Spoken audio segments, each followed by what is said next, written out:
In this video, I'm going to show you guys how we went from this to this. But first, we need to talk about vanilla desert temples, because they are just not it. While the desert temple looks like an impressive structure from the outside, the inside is, well, frankly, boring, to say the least. It's the same old TNT trap every time, and while you may have fallen for it the first time, it's pretty unlikely that you're gonna fall for it more than once. Once you've explored one desert temple, looting every other desert temple you ever come across is the exact same simple, mind-numbing process. And that's kind of a problem. I mean, it's a huge waste for such a big and potentially impressive structure to only offer the exact same trap every single time. And so, as you probably expected, in this video, we're going to be completely changing the desert temple to be way better. If you haven't already, make sure you hit the subscribe button and ring the bell to get notifications. And look, I'm not asking you to click on the notifications. You can dismiss it right away, but just hit the bell. It helps me out. Okay, so first, let me walk you through the structure of the new Better Desert temples. Unlike the vanilla desert temples, the Better Desert temple is layered, with each section focusing on something different. The topmost layer is going to be the puzzle layer, which features a few husk spawners as well as some other little bits of loot scattered throughout. But the main points of interest on this floor are going to be the 3 puzzles that you have to solve in order to gain access to the floor below.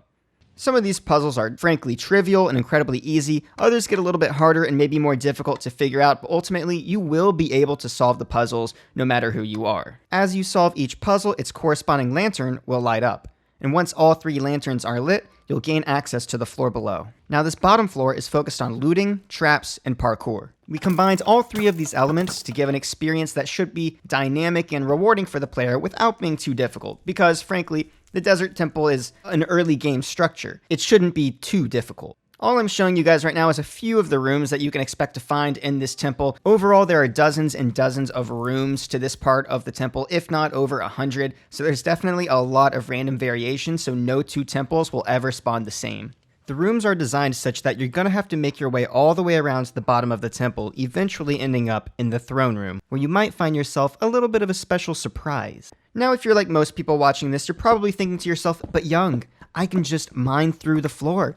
Nope, sorry bucko, because we've got mining fatigue. Whenever you enter the temple or are really close to it, you're going to be hit with a refreshing 30-second duration of mining fatigue. This is going to prevent any straightforward cheesing of the structure, although it will still be possible to cheese it with, say, TNT, but that's fine because we don't want to punish the player for being prepared or creative. And for those of you who are upset by this news, who want to dig out the temple and make it your home or a base or something like that, no worries, there is a way in-game to deactivate the mining fatigue, but you're gonna have to find that out on your own. And also, if you have, say, bad taste and hate this feature, you can turn it off in the configuration. Anyway, guys, that's it for this video. Thank you so much for watching. If you want the mod, you can get it on my Patreon right now, link in the description below. I want to give a massive shout out and thank you to Tara for building this structure. I actually did none of the work when it comes to designing and building the structure itself. I only wrote the code. All of this is thanks to Tara and his work. If you want to follow him on Twitter, I also have a link to that in the description below. I also want to say thanks to all of my Patreon supporters, especially those of you who donated $10 or more this month, whose names are on the screen right now. I really appreciate you guys, and without your support, I really wouldn't be able to continue doing this. So yeah, that's it for this video. Later.